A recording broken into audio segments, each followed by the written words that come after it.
Hey everybody, Brian Holt here. Really excited to be chatting with you all today. Admittedly, under a little bit different circumstances than the previous builds that I've been chatting with you all, but nonetheless, very excited to be coming to you still from Seattle, just in a little bit different venue, that is to say my front room and personal gym, as you can see as well. So I'm very excited that you're all here at Build, whether you're what part of the world you're in right now, but we're really excited that you're here. I'm going to talk to you for about 20 minutes about something that I'm really, really excited about. We'll get started in just a second, but stick around. Also, there is Q&A afterwards, and you and I will have a little bit of a chat about what we talk about. And what we're talking about today is how to be super productive with Node.js and Visual Studio Code. Now, admittedly, I would have called this something a little bit different because I wanted to talk to you all about the new product that was announced today during Build's keynote, which is static web apps. But I couldn't well put that in my description, or else you would know about the product we were about to announce. So a lot of this is going to center around static web apps. But yeah, let's just go ahead and start digging into it. I think you're going to really like this. I'm really excited about it. So hopefully you all are very excited about it as well. So as I mentioned, my name is Brian Holt. I do work at Microsoft. I do live here in Seattle. And I work on Visual Studio Code, and I also am the PM for developer experience on JavaScript. So if there's something about using TypeScript or JavaScript or anything like that, or Node.js that you don't like about Azure, might be my fault. If it's getting better, which hopefully it is, then maybe throw me some credit as well. All right, let's go ahead and get started. So here's our agenda for our short time together. We're going to be talking about Azure App Service Static Web Apps. And this is, again, the new product that was announced this morning by Amanda Silver and Donovan Brown that makes it really easy to do static front ends and serverless backends. And we'll be talking a lot about that, but I also get through some other goodness in there for you as well. I wanted to show you how to get a product done very quickly using static web apps. And the good news is that we're going to be doing this all with Visual Studio Code. Obviously, I'm a little bit biased, but I think it's also the greatest editor in the world. And I'm going to be showing you some tips and tricks along the way of how to be even more productive with Azure, GitHub, and Visual Studio Code. And then because I'm a cheapskate, because I'm a JavaScript developer, and many of us don't like to spend money on things, I'm going to show you what you can do for free on Azure. That's kind of the secret of what I'm going to show you today is everything that I'm going to show you can be done for free today on Azure.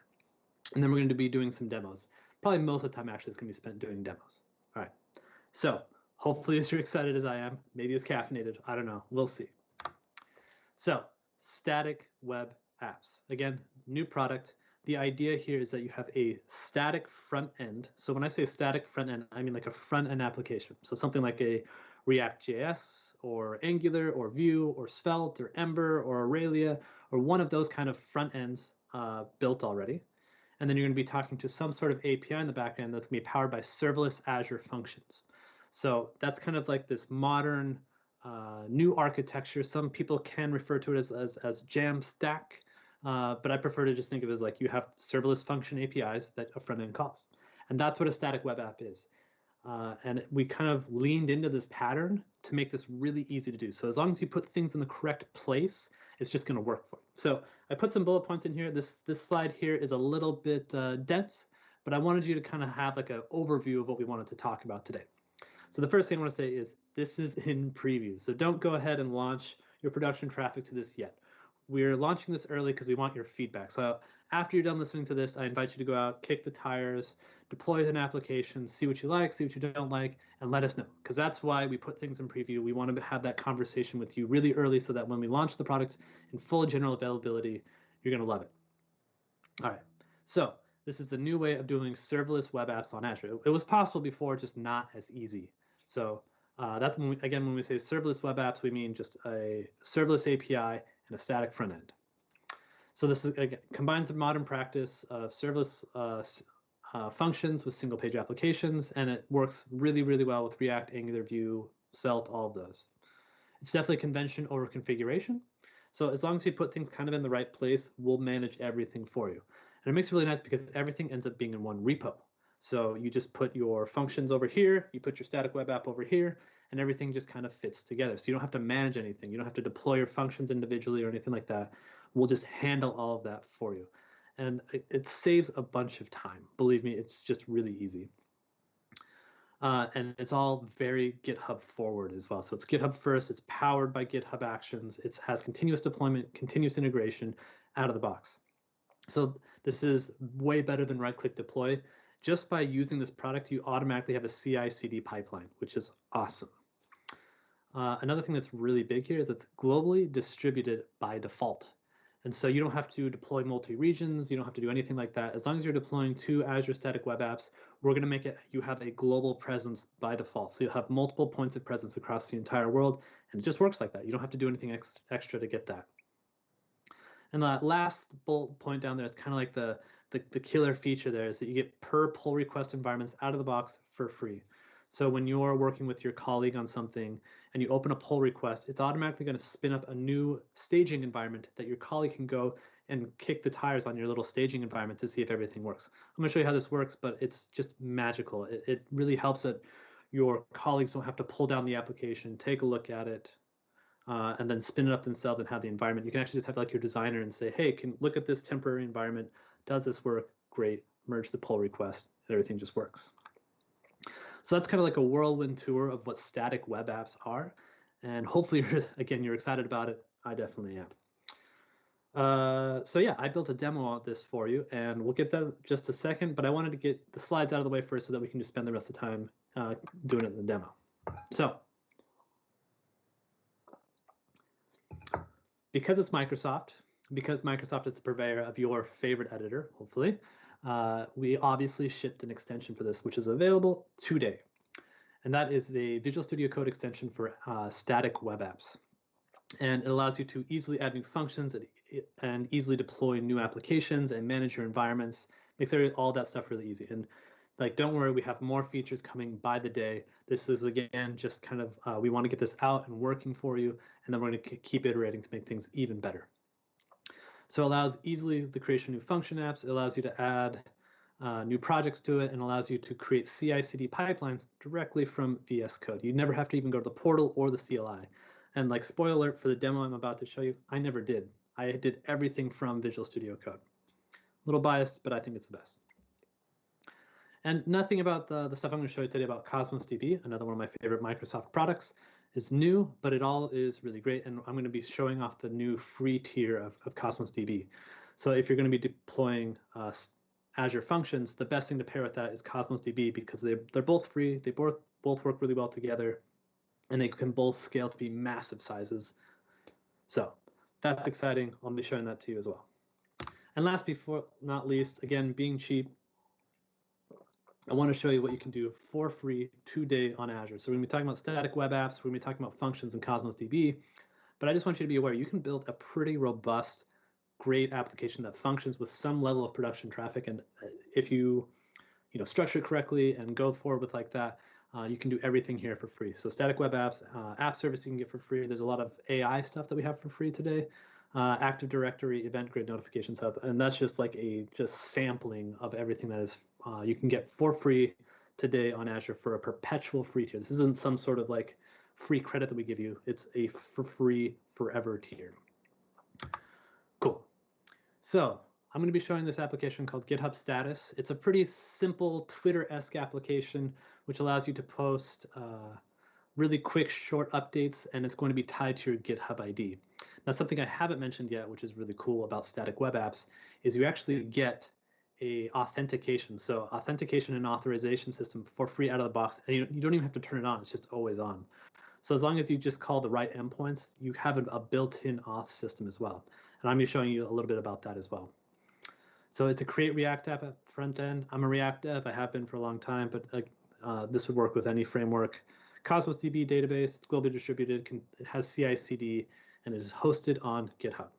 And true story, everything I'm about to show you took me about 90 minutes end to end, including writing the code to do. So without further ado, let's go ahead and jump into the demo. So we'll minimize all of this stuff. And here is relatively the demo. You can see I have it running here on localhost. Pretty simple stuff, right? I have a little avatar here, which will eventually be pulling from GitHub, the username, and this is working, right? Or whatever the message is here. You can come in here, you can post an update, and I can put, you know, hi from build 2020, 2002 from home. Submit.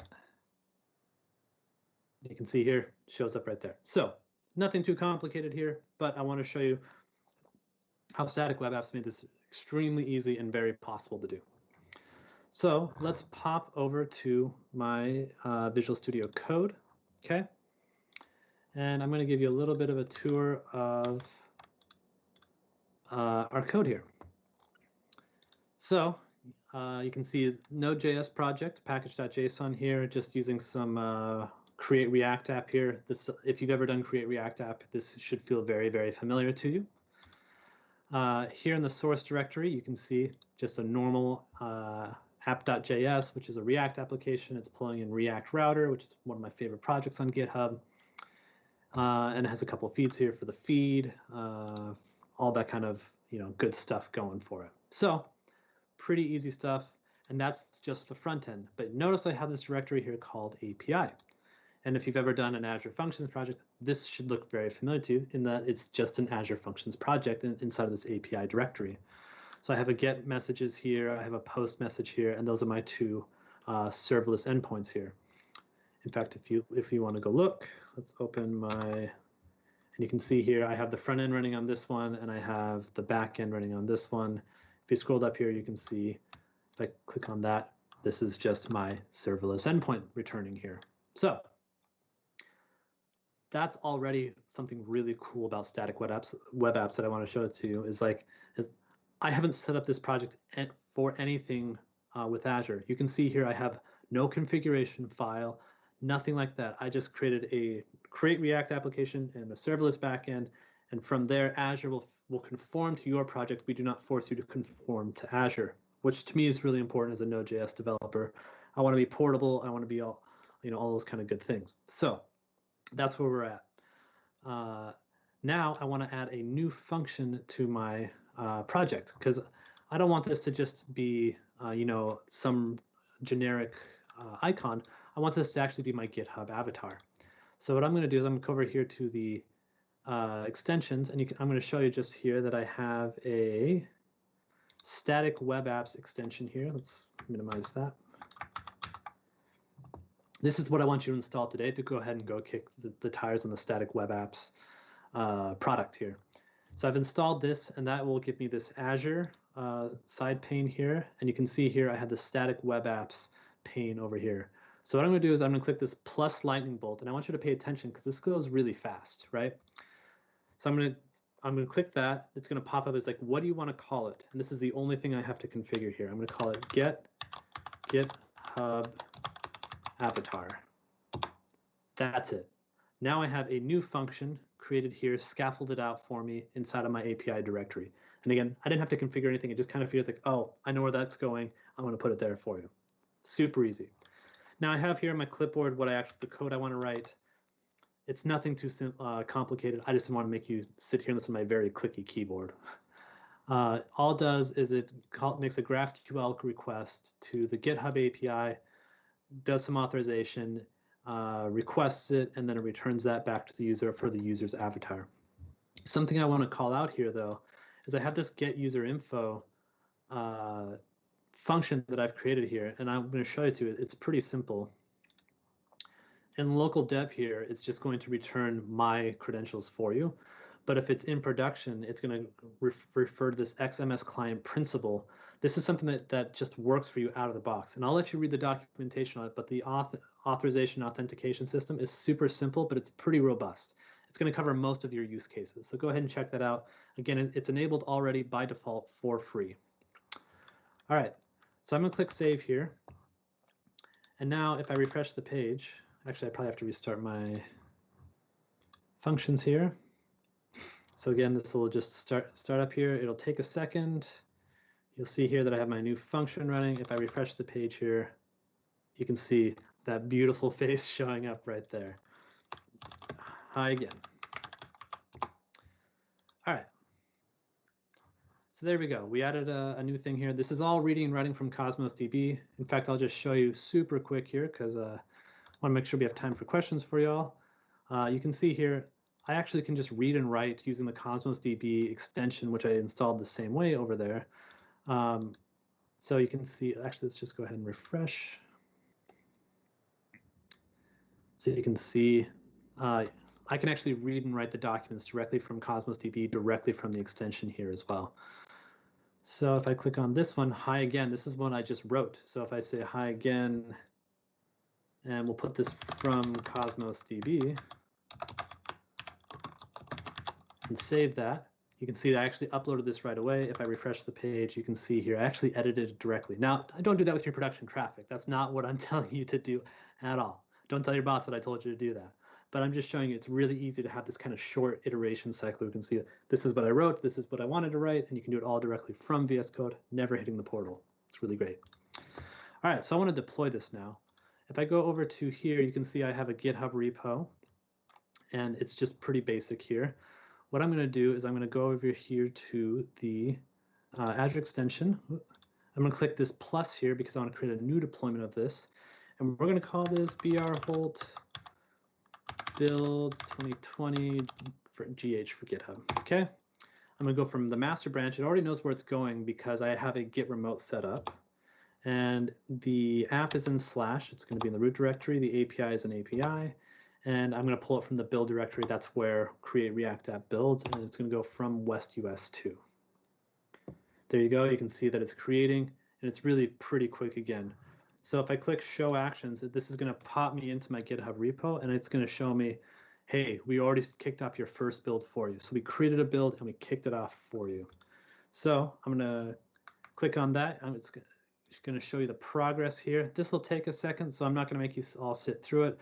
But suffice to say, this is going to complete, it's going to build, and it's going to deploy that to Azure. And that's really all it took. And again, want to underline right here, all of this is for free. You got free CI/CD from GitHub. You got a free deployment of your application to static web apps, and you're using free Cosmos DB. Pretty robust, pretty great. So the next thing I want to make sure I show to you is I'm going to create a pull request here. You can see here I'm on this GitHub avatar project or a branch. So I'm going to come here into my terminal and I'm going to pop into ZSH here. So you can see here I have all this stuff. I'm going to add that git commit -m add new function.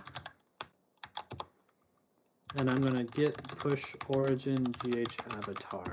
Okay, so I now push that up to GitHub here. I'm going to come over to my code and I'm going to create a pull request. Okay, so create a pull request here. And what's going to be really awesome is right away this is going to kick off a brand new process via GitHub Actions to start that process of kicking up that staging environment. So you can see here, pull request environment here. I can go over here. It's going to set up the job and it's going to do that. Now, again, this will take just a second to get through everything. I'm not going to make you sit here and wait until it's done. It takes maybe 2 or 3 minutes. But I wanted to show you that if you come over here, let's see, where is it? So pull request, GitHub Actions. Oh, I thought it was in this one. It's not. Well, this one will take just a second, but while it's going to pop up here, you'll see eventually here it's going to put a little comment and it's going to say, here's your staging environment, check this out. You can see if it works, if it doesn't work. And then as soon as you click merge, it's going to merge the project and shut down the staging environment, which is pretty awesome. All right, so while we're waiting for that, I just wanted to wrap up the rest of this demo for you. This has been static web apps plus Cosmos plus VS Code plus GitHub plus Azure, just kind of all of that Microsoft goodness kind of locked into one awesome package. It's been one of my favorite parts working about at Microsoft. I've never written C# in my life. I've been a Node developer my entire career, but Microsoft has really learned how to kind of bring all these great products together to make this one wonderful, great developer experience, and that's something that we're hugely focused on these days, is making your life easier. And the good news for me is that while I'm making your life easier, it's making my life easier as well. So let's pop into this last action here before we get to some questions. And we will see if this actually ends up working. So you can pop into your build and deploy here, about a minute into it. Oh, there's the remote. Oh, there we go. And we now have a staging environment. So if I come back over here to the conversation, you can see here it popped in a little comment here. It's like, hey, your staging site's ready. Do you want to come check this out? I can click into this. You can see I have my Calm Beach, whatever, and this is my per pull request environment. I can click post update. All this stuff is working the way that I anticipated. So that looks good. If I come back over here, I click merge pull request, confirm merge. It's going to shut down this environment, and then it's going to automatically go back out to production because I have a CI/CD pipeline. All right, so that is the rest of my demo. Thank you all for listening. Hopefully this was informative. Definitely get out there and check this out. And yeah, with that, we'll take some questions. Thank you, Brian. That was awesome, man. That's the first time I had seen the VS Code extension live and at work. So that was really, really cool. Awesome. Let's not waste any time. Jump right into it. We've got a few questions coming in here. One of them is this restricted to just GitHub, or can I use Azure DevOps as well? So that's a great question. I'm very happy you asked it. Azure DevOps is still super important to us, and so do not fret. This is something that we are going to focus on down the line. This is the this is the preview of this. So for our first iteration, we wanted to go where most developers are today, which is GitHub. And so we focused on GitHub, but we're not. We still have some stuff in the pipeline. For example, Azure DevOps is definitely one of the tickets that we have assigned. So not yet, but stay tuned. Awesome. Another question that we got here that I thought was kind of interesting is, how did you get the Node version in your terminal? That's a good question. This one right here, right? So I'm a ZSH user. I switched when Apple switched because I am, I guess, a lemming in that sense where I follow what people tell me what to do. There is a prompt called Spaceship Prompt, which is open source. And the guy has a Patreon, so I definitely encourage you to support open source. But yeah, it's called Spaceship Prompt, and it's for ZSH. Very cool. Another one probably that we should talk about is someone's asking, what is the cost of static web apps? It's free in preview, always free? For preview, it's going to be free. We don't have a paid tier yet. And the answer to your question is, we're still trying to figure out like what's a fair cost for this. We want this to be very low cost because it's supposed to be a cost-effective way of writing code and shipping code. So suffice to say, we don't have the pricing model ready yet, but we're going to be focused on making this something that you want to use and priced well. Nice. All right, let's see, what else have we got? Here's an interesting one. What about ASP.NET Core apps? Are those supported here? Another great question. Again, for this preview, we focused on JavaScript. This is a very common pattern with the JavaScript community of having Node functions plus JavaScript front ends, kind of that full stack JavaScript kind of paradigm. This is resonating with a lot of people, and I've heard this question at least 4 or 5 times a day. So it's a great question. It's obviously on top of mind. We're Microsoft. We're the purveyors of .NET as well. So it's a fast follow for us. We're definitely going to be working on that as well. And you'll just have to stay tuned for when the team can deal with all these wonderful and very reasonable feature requests. All right. Let's see. Here's one. The Cosmos DB free tier. For people that are already Cosmos DB customers, does that apply to them as well? Absolutely. So the way that the Cosmos DB free tier works is, I'm not going to tell you the numbers because I don't have them off the top of my head, but we have the first part of your billing is going to be free. So that first part of your usage is everyone's going to be inside the free tier. And then everything that you go above that free tier is when we start charging. So if you're already an existing Cosmos DB user, you should just see your bill drop because we're not going to be charging you for that first free tier part of your Cosmos DB. All right. Outstanding. Free Cosmos DB is awesome. I agree. All right, let's see here. Pick a couple more questions out. So see, someone asked, what's the setup that you use to run the project from within VS Code? Not exactly sure what they're getting at there, but Yeah, I can take a stab at it though. I think I all right. understand. I was a bit lazy on this, but I'll be totally honest with you how I got it started. This I'm just running from the terminal, which is the front end. And then down here, I had this task that is actually running here from the VS Code debugger. So if I went back into my functions and I clicked like here in the get GitHub avatar, so let's bring that back up, I could actually debug this, right? So this will actually put a breakpoint in there and it'll debug it. So this is actually the debugger. All that here is set up in the VS Code. Let's see, no VS Code. Yeah, VS Code extend. Nope, not that one. This one, the launch.json. So all that's set up here. You can also do it here from within the debugger. If I just click this, it'll open this file here is when you can add configurations. It's very customizable. So anyway, long way to answer your question is it's from the VS Code debugger. You can do this add configuration here. I can actually set up the front end to all startup using the debugger as well. I just didn't have time yet. So that's what I would normally do though. All right, let's see.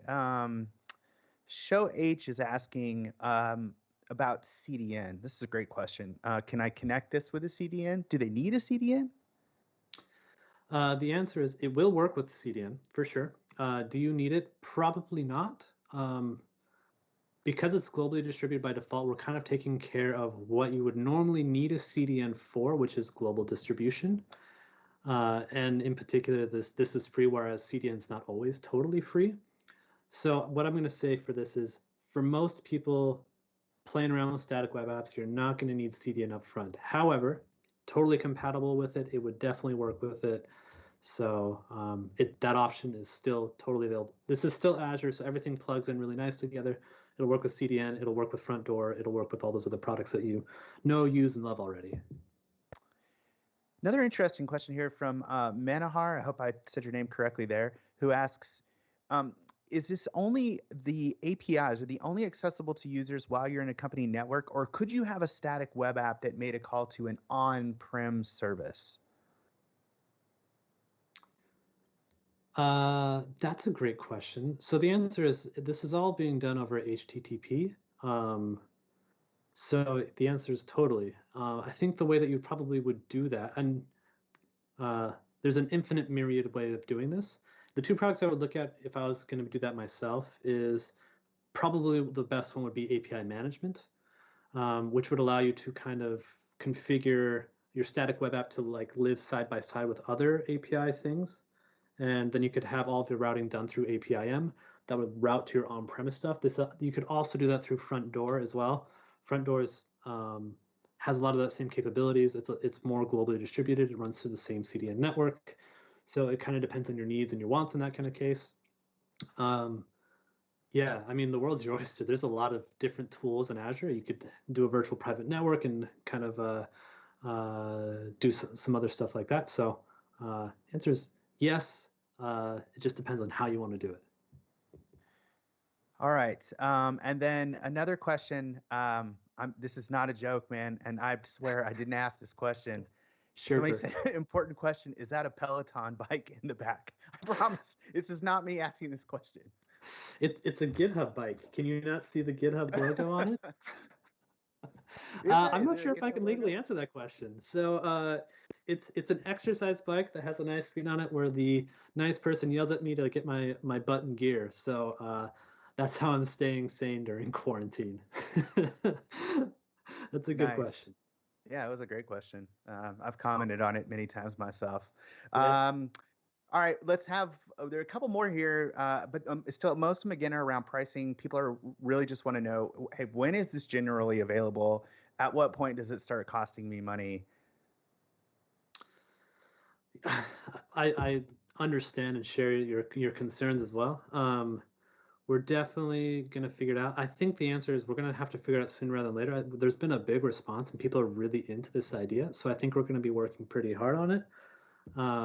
And the best thing I can say is you got people like me and Burke on the inside that are like going to be wanting to have a product that we can also use for like our blogs and for our side projects and stuff like that. This is not the Microsoft that wants to rip you off, right? This is the ones that we want to be partners with you as you grow your products and your business. And so we want you to be as happy as we are, right? We're giving you something of value and you're going to want to give us money for that. So beyond that, I'm not the person that makes the decisions, or I would just say it is $2. But unfortunately, I can't do that today. The only thing I can say is that we're definitely gonna be fair about it. All right, and with that, we are over time. Actually, thank you so much, Brian. Thank you all. Joining This us. was wonderful.